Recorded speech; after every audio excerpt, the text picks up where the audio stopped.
বিশাল এক সমুদ্রের কিনারায় মুসা আলাইহিস সালাম তার উম্মতদেরকে নিয়ে দাঁড়িয়ে আছে। ইন দি মিন টাইমে পয়গম্বর মুসা আলাইহিস সালাম ভাবতেছে যে এই বিশাল সমুদ্র আমি কেমনে পাড়ি দিব। তার উম্মতেরা বলতে আছে, ও মুসা, তোমার কথা মতো তোমার সাথে নদী পাড়ি দেওয়ার জন্য কিনারায় দাঁড়াইয়া আছি।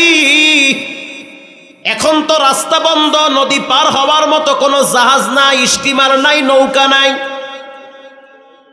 তাফসীরে এসেছে যে ফেরাউনের দলবল একেবারে মুসা নবীর কাছাকাছি চলে আসছে।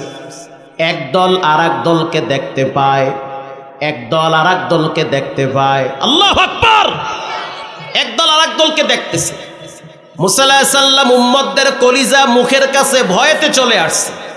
ঘাবড়াবেন না, ভয় পাবেন না, আমাদের সাথে কে আছে? চিৎকার মেরে বলেন, কে?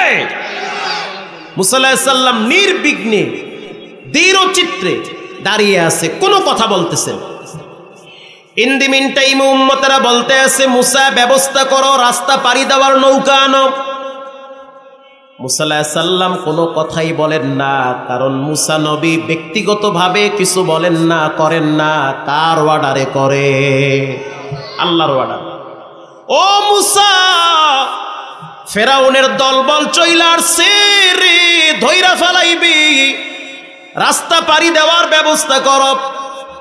কিছুক্ষণ পরে যখন ফেরাউনের দলবল একেবারে কাছাকাছি চইলা আসছে, আর 2-4-5 মিনিট পরেই মুসা আলাইহিস সালামের দলবলকে ধরে ফেলবে, তখন মুসা নবীর এক উম্মত দাঁড়ায় বলতে আছে, মুসা, যদি এমন বিপদে পড়ব, যদি জানতাম তাহলে আসতাম না, এখনই তো আমাদেরকে ধরবে।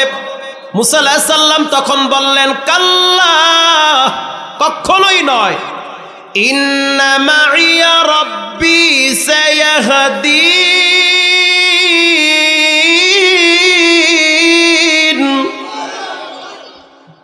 তারা আমাদেরকে কখনোই ধরতে পারবে না, কারণ আমার সাথে একজন আছেন, তিনি হলেন কে?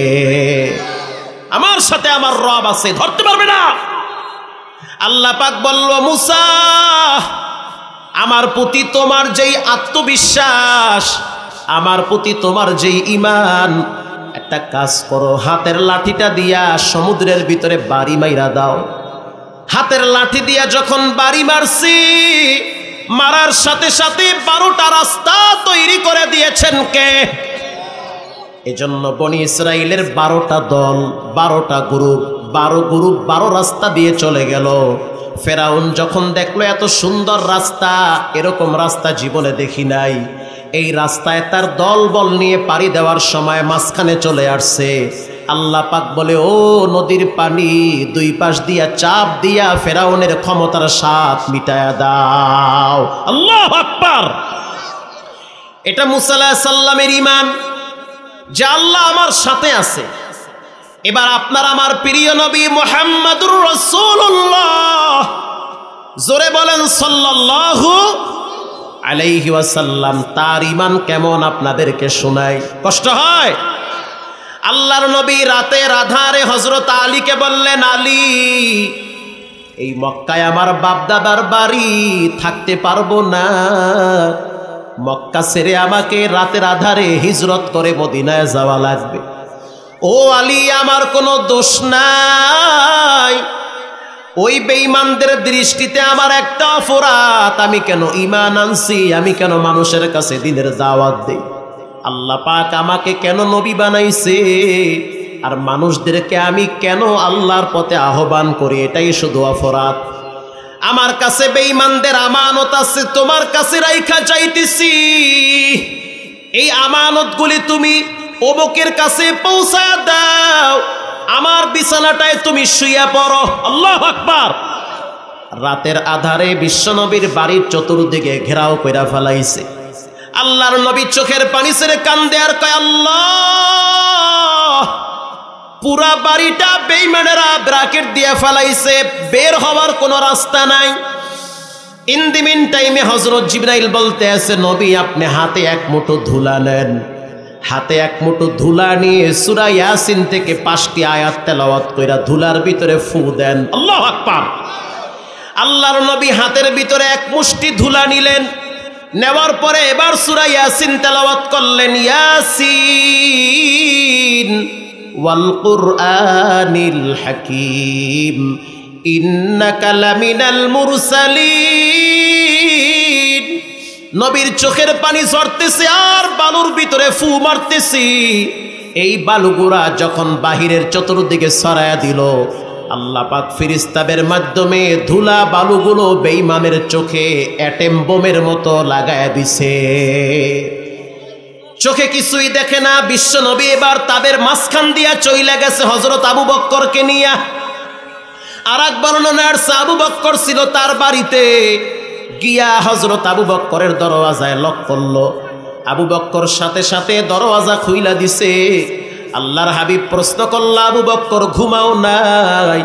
বলে, আপনি আজ থেকে 6 মাস আগে বলছেন হিজরতের সফরে তুমি আমার সাথে থাকবে। ও নবী আমার, এরপর থেকে আমি আবু বক্কর রাত্রিবেলা ঘুমাই না, আমি আপনার অপেক্ষায় থাকি কখন আপনি আইসা আমারে ডাক দিবেন। যদি আমি ঘুমাই তো আপনার দাঁড়ায় থাকতে কষ্ট হবে। একে বলে ঈমান, একে বলে আল্লাহর প্রতি আত্মবিশ্বাস। এবার আবু বক্করকে সাথে নিয়ে যখন পাহাড়ের উঠলেন, ওখানে গারে শহরের ভিতরে আল্লাহর নবী আর আবু বক্কর বসে আছে। আবু জেহেল 100 সৈন্যবাহিনী তরবারি নিয়ে পাঠায়া দিছে, পুরা পাহাড়টারে আটকায়া ফেলাও। আল্লাহু আকবার।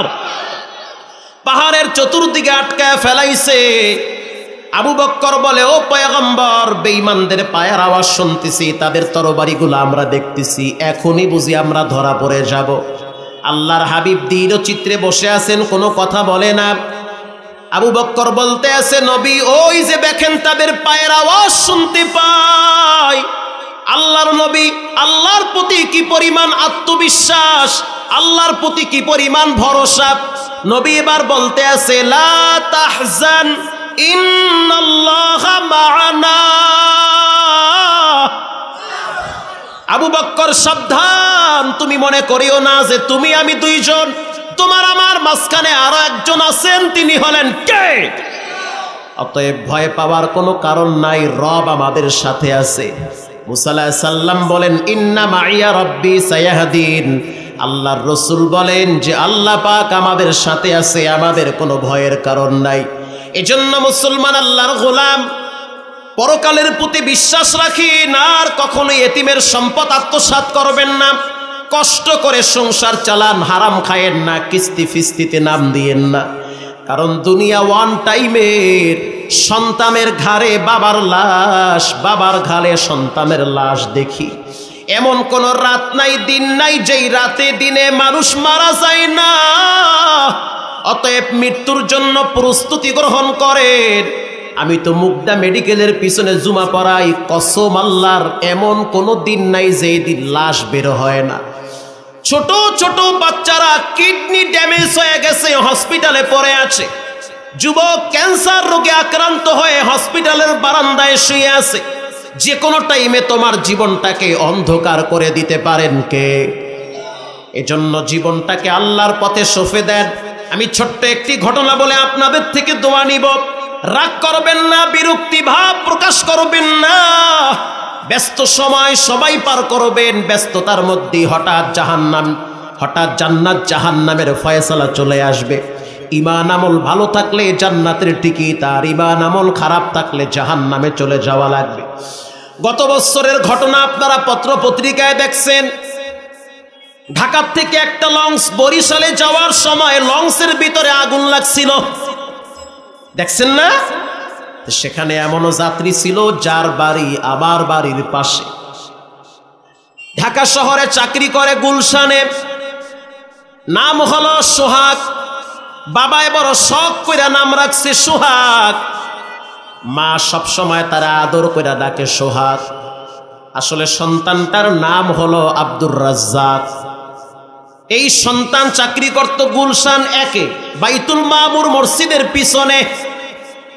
মা টেলিফোন করলো, বাবা তুমি তো বড় হয়েছ, তোমার তো বিবাহের প্রয়োজন, তোমার জন্য একটা সুন্দরী রূপসী মেয়ে দেখছি, দেরি আর করবা না, মেয়ের বাবা বিদেশ চলে যাবে, তাড়াতাড়ি বাড়িতে আসো। যুবক আল্লাহর গোলাম, মায়ের কথা ছাড়া চলে না। মা বাবার স্বপ্ন পূরণ করার জন্য ঢাকা শহরে আসছে চাকরির জন্য। এবার তিনি চলে গেল বাইতুল মোকাররমে মেয়েটার জন্য নাকের ফুল কিনতে। এরপরে চকবাজার থেকে লাকেজ বোঝাই করে বিবাহের সামগ্রী ক্রয় করেছে। বিবাহের সামগ্রী ক্রয় করার পরে লাকেজটা নিয়ে লঞ্চের কেবিনে উঠছে। লঞ্চের কেবিনে উঠার পরে এসি কেবিন বয়রা এসে এসি ছেড়ে দিল, ঠান্ডা বাতাস। একটু পর মা ফোন দেয়, বাবা লঞ্চ কি ছেড়েছে? এই কথাগুলো পত্রিকায় আসছে, রেকর্ড আমরা শুনেছি, যেহেতু আমাদের বাড়ির পাশেই তাদের বাড়ি। গভীর রাত হয়ে গেছে, সন্তান মায়ের সাথে কথা বলতে আছে, বাবারে তাড়াতাড়ি লঞ্চ ঘাটে পাঠায় দাও, আমি কিন্তু অনেকগুলা মালামাল নিয়ে আসছি, একা বাড়িতে নিতে পারবো না। মা বলতে আছে, সন্তান কত দূর আসছো, কি অবস্থায় আছো, রাতের খাবার কি খেয়েছো? দীর্ঘ কথা বলার পরে সন্তান বলে, ঘুমিয়ে যাও, আমিও ঘুমাই, সকালবেলা বাবারে বলবা ঘাটে আসতে।